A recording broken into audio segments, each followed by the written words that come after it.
Утро начинается с кофе. Особенно приятно, если оно сварено из свежеобжаренных зерен.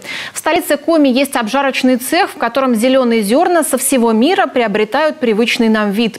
Ежедневно из ростера выходит около 50 килограммов ароматных кофейных зерен. Дарья Волокжанина оценила бодрящий напиток.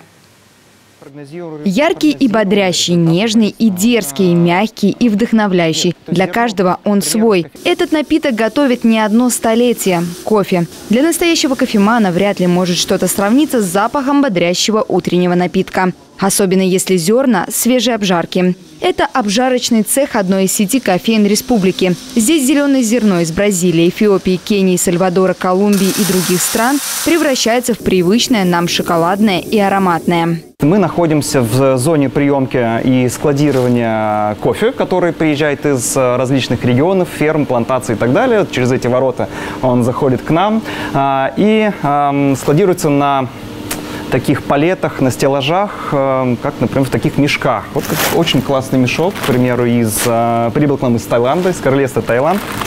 Похоже на подушку, но тем не менее.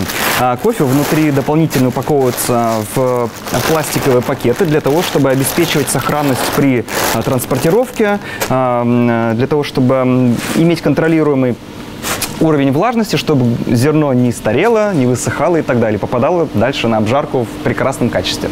Из зоны приемки зеленое зерно поступает в сердце компании – обжарочный цех. Здесь находится печь. На профессиональном языке – ростер. Этот из Голландии. Его производительность 6 килограмм за один раз. В день обжаривают порядка 50. Зеленые зерна загружают в ростер, а дальше начинается полностью компьютеризированный процесс. Все данные о состоянии зерна на мониторе. Дальше – охлаждение.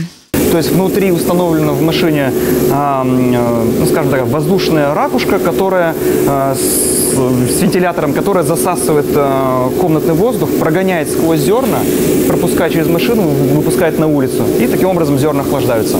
Степень обжарки – один из самых важных факторов, которые определяют вкус. Правильное обжаривание позволит подчеркнуть сильные стороны кофе и скрыть слабые. В процессе обжарки кофе меняется, причем значительно. Изменяется его размер, изменяется его плотность, вес, цвет. И, соответственно, в процессе обжарки кофе обретает привычный нам коричневый оттенок. После выхода из ростера и охлаждения каждую партию проверяют калориметром – прибором для контроля обжарки кофе. Если обжарка качественная, то кофейные зерна поступают на упаковку. Нажимаем пуск, и дальше кофе с помощью вибростола будет попадать в ковш и далее в пачку.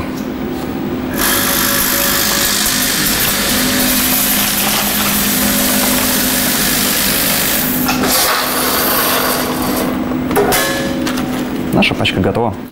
Пить кофе из только-только обжаренных зерен не рекомендуется. Надо дать им настояться недели 2-3. За это время они полностью раскроются. Пожалуйста. Да.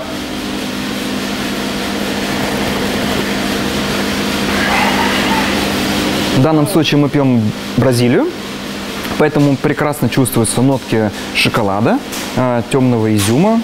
Кофе выращивается более чем в 50 странах по всему миру, в пределах так называемого кофейного пояса. На каждой территории свой вкус. А настоящий эфиопский, колумбийский и бразильский кофе можно легко найти и в Сыктывкаре. Дарья Волокжанина, Дмитрий Булаев, телеканал Юрган.